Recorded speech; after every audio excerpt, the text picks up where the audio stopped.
Assalamualaikum warahmatullahi wabarakatuh. Salam sejahtera untuk kita semua. Salam penyuluh KB, sehat semangat luar biasa.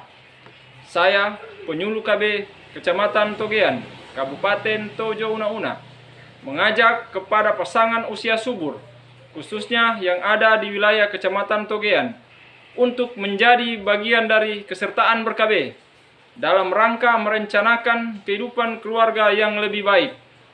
Untuk itu, mari kita wujudkan bersama menjadi keluarga yang lebih sehat dan berkualitas.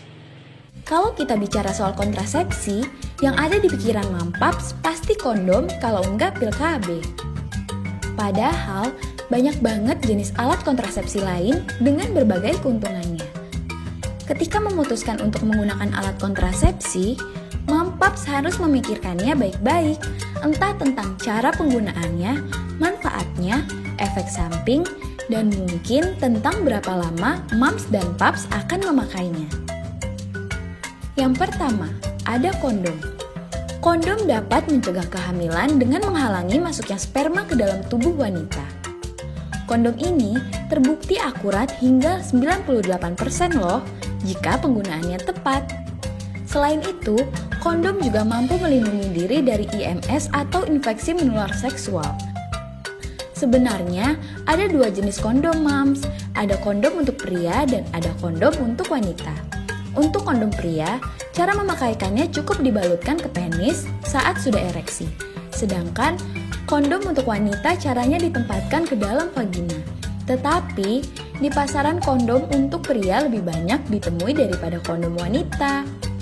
Kelebihan kondom selain dapat melindungi dari IMS dan mencegah kehamilan, yaitu harganya yang murah dan mudah dicari. Tapi, jika penggunaan kondom ini tidak tepat, bisa robek atau lepas saat berhubungan intim. Yang kedua, cara alami.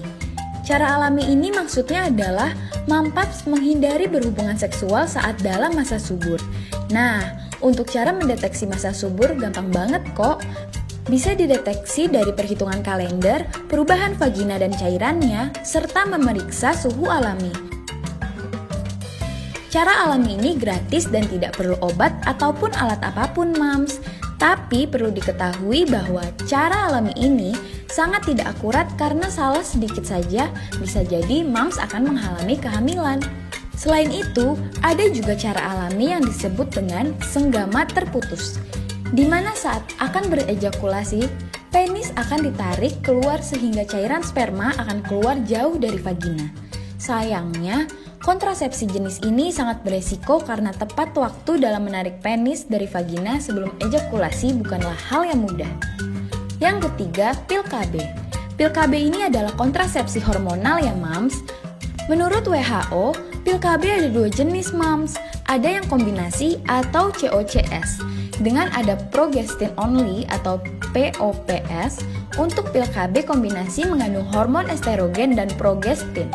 Ini berfungsi untuk mencegah pelepasan sel telur dari ovarium atau biasa disebut dengan ovulasi.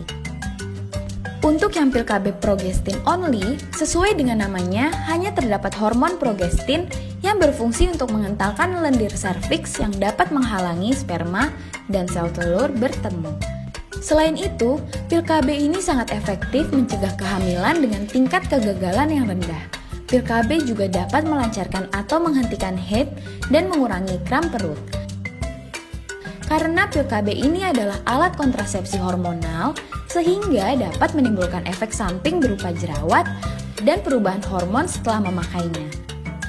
Selain itu, pil KB itu tidak dapat melindungi dari penyakit menular seksual ya, Mams, dan dapat mendatangkan risiko seperti pembekuan darah, bercak darah, meningkatkan tekanan darah, serta payudara mengeras.